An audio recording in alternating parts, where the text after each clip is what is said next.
Hello guys, we are back with our next lecture. In this lecture, let us go through the next question. So this question belongs to GATE CSE 2003 guys. The question is for a pipelined CPU with a single ALU, okay, consider the following situations. Okay, so they gave three different situations and they are asking which of them will be a hazard. So basically which is dangerous.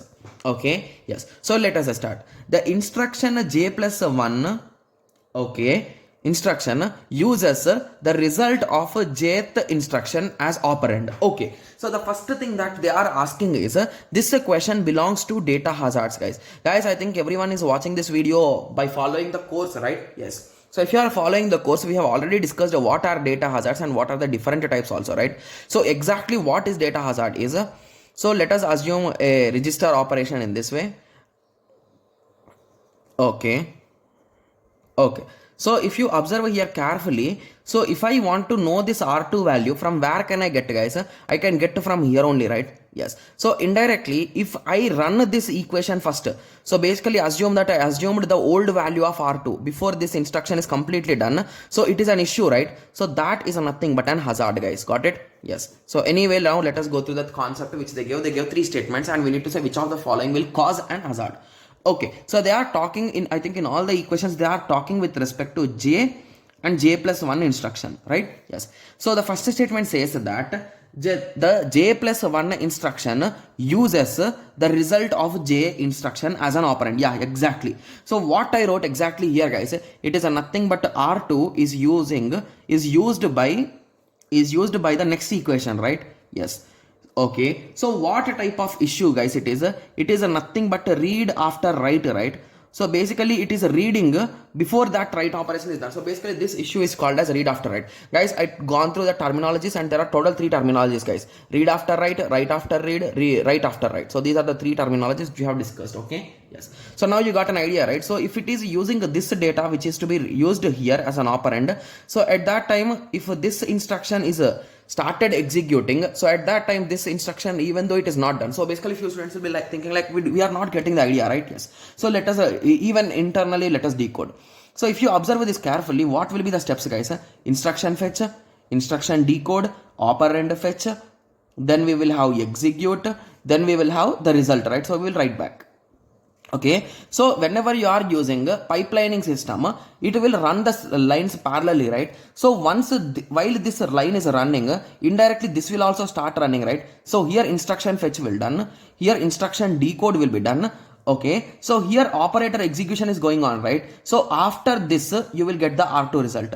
But if you observe in J plus 1, so this belongs to J plus 1 and this belongs to J, guys. So J plus 1 is doing operand fetch here itself. So if it is doing operand fetch here itself, so before it is updated, so basically it is going to get the R2 old value, right? So means this is an issue, right? Yes. So that is the reason why option A will be a hazard. Got it?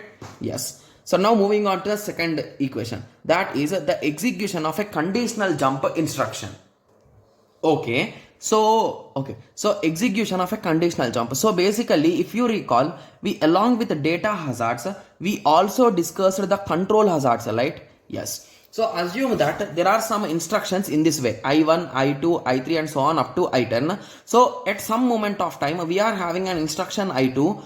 This is an if condition, assume in that way, guys. So if that if is a false, we will directly jump to I9. So at that time, while executing this I2, we predeterminedly we will be loading the next values, right? So we will be starting executing them parallelly in this way. So while they are running, indirectly these all are vastly loaded, right? Because after I2 you are going to I9, so means this time is indirectly wasted. So that is also an hazard, right? Yes. So this hazard is nothing but the control hazard, guys, to be clear. Got it? Yes. Moving on to the next statement, that is the J and J plus 1 instruction require the ALU at the same time. Okay, so if you recall both the instructions, so assume in this way, guys. Okay, so I'll be trying to write an equation for this. Okay, so let us understand from here only. Okay, so assume that if you want ALU for both of them at same moment of time, what you can do, guys, you can buy two ALUs and give for each one of them, right? So assume them as kids.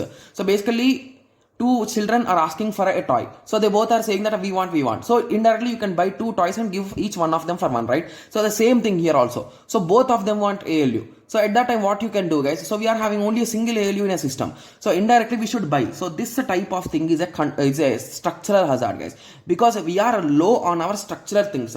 So we are having only one ALU. So basically these two guys should adjust with them. So this guy will use some time and after that this guy will like that. So this is also a structure hazard. So these three belongs to hazards, guys. So to be clear, they clearly give the three definitions, guys. So first one is data hazard, then control hazard, then structure hazard. So these are the three exact hazards which we have discussed in our course lectures also, right? Yes. So now I hope everyone got a clear idea with respect to this question, right? Yes. So in the next lecture, let us continue with the next question. Thank you. Thanks for watching. Like, share and subscribe for more awesome videos like this. Thank you.